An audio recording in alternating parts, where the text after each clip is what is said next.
พี่น้องเอ้ยเนาะเปิดภาพมายามเสาร์พี่น้องเอ้ยสาวนิดกะมาเฮือนพ่อใหญ่เพิ่นพี่น้องเนาะเพิ่นไปบอกสาวนิดว่าเพิ่นสิมาขอบไปเบิ่งพิธีการมอบขอบหีบขอบข้องทางเพื่อนเพิ่นเนาะพ่อใหญ่เพิ่นมาบอกมาอันนี้สาวนิดเนาะสาวนิดก็เลยได้มาพี่น้องเอ้ยเนาะเปิดภาพมาก็ยามเสาร์พี่น้องแต่เช้าๆได้แต่เป็นบ่ทันได้ขึ้น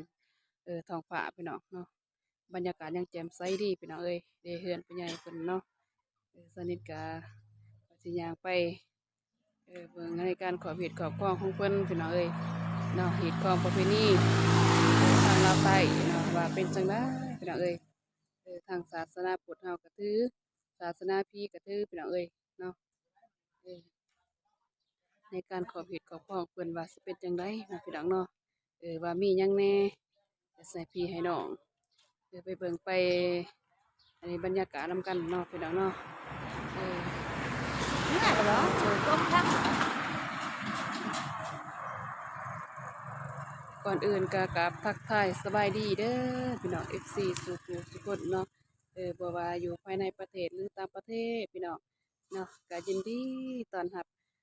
เข้าสู่สองเสาร์นี้ลาวไต่เนาะมื้อนี้สนิทมาพบเกาะพี่น้องเนาะทางครอบครัวเพิ่นก็คันว่าแล้วก็สายพี่สายน้องนี่แหละทางสนิทพี่น้องเนาะก็ได้ขอบผิดขอบพ้องเพิ่นพี่น้องเนาะไปเอาไปเบิ่งภาพบรรยากาศในการขอผิดขอพ้องเพิ่นพี่น้องว่าเป็นจังไดเนาะไปก็ว่าเราต้องสขอผิดขอพ้องนี่ต้องเฮ็ดยามเช้าพี่น้องสวยก็บ่ได้เนาะเออแดดออกแล้วก็บ่ได้พี่น้องเนาะต้องเอาแต่เช้าเนาะทางไต้เฮาพี่น้องเนาะ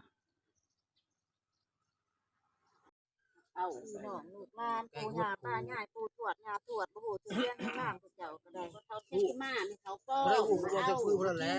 ว พอประเพ พ่อ ณี แม่เขาแม่เป็นพ่ออ่อนพ่อแบนมาเอามากินนี่ขั้นขั้นอ่อนขั้นย่อมแต่ว่าขั้นพอ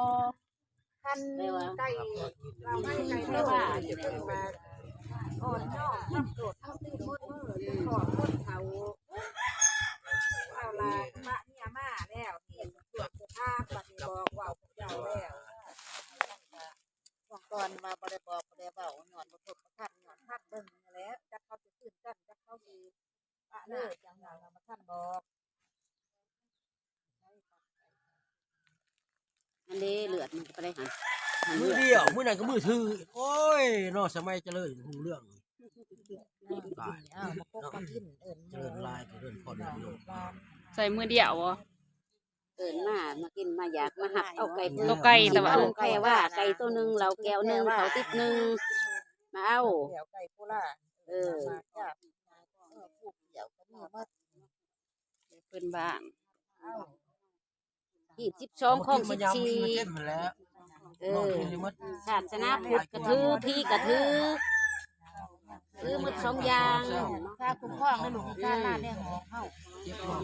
ขวดเสือขาดร่วมตะกุ่มเฮาร่วมเขาอย่างตัวนี้ เอิ้นมาเบิดใส่ดึกทางเมื่อก็ได้ คุ้มครองเพิ่ม ผู้นี้ก็มาเฮ็ดทางเงินหาค่ำก็ให้คุ้มให้ท้องได้ให้น้ำท่วมน้ำไหลได้เอ้ยต้นสาดได้ ยัง ร้านขาได้ทำเคยก็ได้ไปทำไปเฮีย บอน กเป็นเย็นได้ผู้ประหันไปเฮียนอยู่ทางสวรรค์นะทางสวรรค์ก็ให้เบิ่งให้แย่เฮียนสันตำแหน่งเพื่อนบ่ไปก็เวียกพักเวียกรัดผู้ถูกผู้ยากก็ไปรับจ้างรับบายไปหาเงินหาค่ำอยู่บ้านหมู่เมืองหมู่คุ้มครองให้เด้ออยู่ไทยอยู่ลาวเด้อ เมืองโมลูกเต่าลูกล้านโม จะใช้น้ำไหลน้ำท่วมไหลต้นสาดแดถูกเลยจังไปจากเพื่อนคันมีก็บ่ไปแลย้อนทุกข์เลยจังว่าหาโศก อยากจ้างเกิดมากกับคอยเป็นมนุษย์เรียนซาคอยเองวิมือวิตีนคอยเจ้าหัก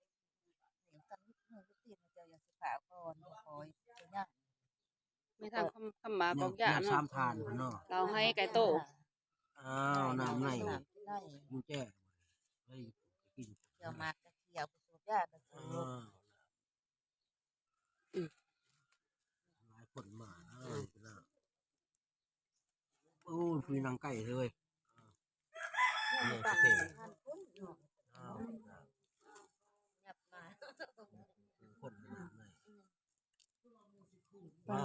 พี่น้องเอ้ย หม้อนี้มัก เนาะ ทางเขตชนบทลาวใต้พี่น้องเนาะเลี้ยงผีเนาะตามหีดของประเพณีเนาะลูกชายผู้ใหญ่เพิ่นปลาขอบปลาคั่วเนาะปลาลูกปลาเมียปลากันแล้วมาอยู่เฮือนอยู่ซ่านครอบเขาหีดเขาคล้องพี่น้องเอ้ยเนาะ เราให้กินต้มไปเลยกินละหม้อไปหมดเขาชอบกินเหล้าเด้อเขาเด้อบ่ได้กินน้ำจ่อย มีเหล้ามีไก่พี่น้องเนาะคันหาสินพื้นแพร่ว่าติบเขาว ว่าทิปตัวนึงอ้าว ปลา ว่า เจอ ชวดเมื่อ ลูกเมื่อลูกมันนอนเด้อ อ้าว เนี่ย โด กั ด น ห หา น้าย เด้อ แหละตัวบ่มีนะ